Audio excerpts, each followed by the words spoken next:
Hello, student. How are you all? I hope you all are good and study hard. This is question number 18 and it is also based on case study. Okay. तो इस question में आपका कुछ case study दिया हुआ है जो कि इसमें कुछ एक scale drawing of an object is the same shape as the object but a different size.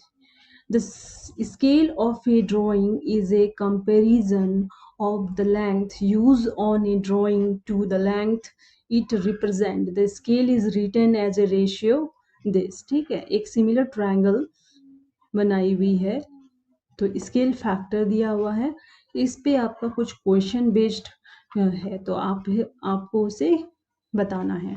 तो एक क्वेश्चन है यहाँ, a model of a board is made on the scale of 1:4। The model is 120 centimetre long. The full size of a board has a width of 60 centimeter. What is the width of the scale model? Okay, इसमें एक original value, इसमें एक आपका model value, colour change कर लेते हैं, ठीक है, एक मॉडल इसके और एक ओरिजिनल, तो इस दोनों का रेशियो है 1:4 दी हुई है। तो इसने क्या कह रहा है कि ये जो ओरिजिनल वैल्यू इसका दिया हुआ है, ठीक, 60 सेंटीमीटर, ये 60 सेंटीमीटर दी हुई है तो इसके क्या वैल्यू होंगे ये पूछ रहे हैं। तो जब ये 16 है मतलब 4 × 15 = 60 सेंटीमीटर, तो इसमें भी 15 से मल्टीप्लाई करोगे तो वही इसकी मॉडल की होगी वैल्यू, तो ये 15 centimetre is your answer, right. तो ऑप्शन 3 इज योर आंसर। चलिए नेक्स्ट क्वेश्चन, ओके 18 क्वेश्चन के बी। तो what will effect the similarity of any two polygons. तो दो पॉलीगॉन्स में क्या सिमिलर, क्या इफेक्ट होगी। अगर हम कोई पॉलीगॉन, क्या होती है, ट्रायंगल भी एक तरह की पॉलीगॉन ही है, तो इसे अगर इसमें से कौन से ऐसा ऑप्शन है जिसमें से अगर हम कुछ कर दें तो वो क्या हो जाएगी कि उस सिमिलरिटी में इफेक्ट आएगी, ठीक। तो अगर हम दे आर फ्लिप्ड हॉरिजेंटली, तो आगे में आप देख सकते हो कि हमने फ्लिप्ड किया है यहाँ पर, लेकिन ये ऑप्शन में देखिए फ्लिप्ड हुआ है तो लेकिन फिर भी कोई चेंज नहीं होती है, ट्रांसलेशन हो और स्लाइड की गई है उससे भी कोई फ़र्क नहीं पड़ती है, अगर वही सिमिलरिटी तो रहेगी ही रहेगी। और यहाँ क्या कह रहा है, they are dilated by a scale factor. Dilated मतलब बढ़ा देना, अगर हम स्केल फैक्टर को बढ़ा दें तो क्या होगी, स्केल फैक्टर को भी बढ़ा देंगे तब भी कोई नहीं है, रेशियो वही रहेगी, ठीक है। तो दे आर ट्रांसलेटेड डाउन, अगर हम ट्रांसलेटेड डाउन मैंने अभी दिखाया था तब भी कोई फर्क नहीं पड़ती, हाँ। लेकिन 4th नंबर में क्या दी हुई है, they are not the mirror image of one another. अगर कोई सिमिलर ट्रायंगल एक दूसरे का मिरर इमेज नहीं है तब सिमिलरिटी में पॉलीगॉन अगर वो क्या हो जाएगी, इफेक्ट पड़ेगी सिमिलरिटी केस में, ठीक है। तो इसके ऑप्शन क्या हो जाएंगे बताइए, 4 आंसर हो जाएंगे, ठीक है। क्या ऑप्शन हो जाएगी, 4 ऑप्शन हो जाएगी। और अब if two similar triangle have a scale factor of a/b, which statement regarding the two triangle is true. तो आप सभी को पता है कि जब भी पेरीमीटर के रेशियो क्या होते हैं, ये भी कोई भी अगर दो ट्रायंगल है जो कि वो सिमिलर ट्रायंगल है तो उसकी पेरीमीटर भी क्या होगी, a/b होगी, उसके एल्टीट्यूड भी a/b होते हैं, ठीक। तो ये तो गलत ऑप्शन है, आपको क्या है, ट्रू स्टेटमेंट देखना है। तो यहाँ their altitude have the ratio a/, ठीक है, ये सही है।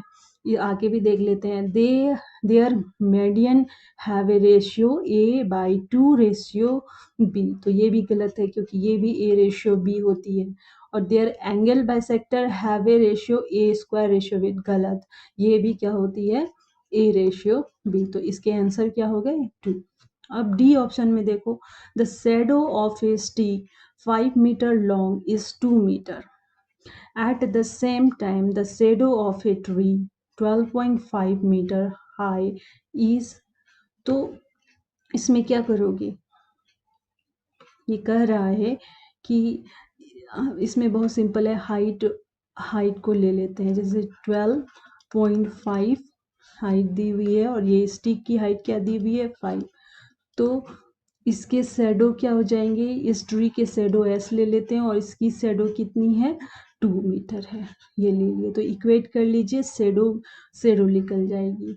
ठीक है, तो 12.5 into 2 divide by 5 equal s, तो क्या हो जाएगी, इक्वेट करो आप, कितने हो जाएंगे 2 5 जा 10 और 12 2 जा 24 25 पॉइंट, तो 5 से डिवाइड कर दो, 5 5 25, तो s इक्वल टू कितनी हो गई 5, क्या है मीटर है, तो 5 मीटर आंसर होंगे। तो ये क्या है 4 ऑप्शन करेक्ट है। ठीक है, ठीक है, आई होप कि आपको समझ में आ गया हो। अगर नहीं समझ में आया हो तो पॉज करिए और दोबारा उसे एक बार देखिए, समझिए खुद से। ठीक है, बहुत ईजी है, ज़्यादा हार्ड नहीं है। तो अब हम क्वेश्चन नंबर ई पर जाते हैं। ई क्या दिया हुआ है, एक इसमें एक क्या है, below you see a student mathematical model of a farmhouse roof with measure the attic floor a b c d in the model is a square. The beams that support the roof are the edges of a regular prism. एक regular prism की तरह, देखिए इसको इस तरह से बनाया गया है। तो यहाँ पर ई एफ जी एच के LMN, इसमें से ई जो क्या है मिड है, किसका AT का, AT पे मिड पॉइंट है ये, और इस EC पर मिड पॉइंट क्या है G है, और H का है H T डी टी पे क्या है आपका H मिड पॉइंट है। तो ऑल द एजेस ऑफ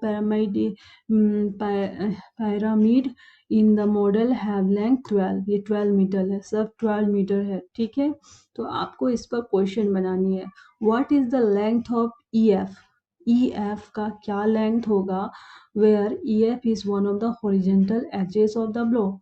तो आप जानते हो जबकि ये EF जो क्या है, ये एक मिड पॉइंट है, ये एक मिड पॉइंट है। ये अगर हम ट्रायंगल मान लें TAB, तो इसमें EF क्या है मिड पॉइंट है। जब भी कोई भी ट्रायंगल में मिड पॉइंट होती है तो ये क्या है, ये मिड पॉइंट अपनी अपोजिट साइड के हाफ होते हैं। तो इसके अपोजिट साइड क्या है AB, तो मीन्स क्या हो गई EF क्या है EF AB की हाफ होती है, ये आपको याद रखना है। तो 12 का हाफ कितने हो जाएंगे 6, तो 6 मीटर इसका आंसर हो गया है ना, बहुत इजी। तो 1 आंसर मिल गया आपका। तो क्वेश्चन नंबर 19 नेक्स्ट क्वेश्चन में बनाते हैं, तो कि इसी में बना लें, नहीं नेक्स्ट क्वेश्चन में बनाते हैं। चलिए, थैंक यू वेरी मच।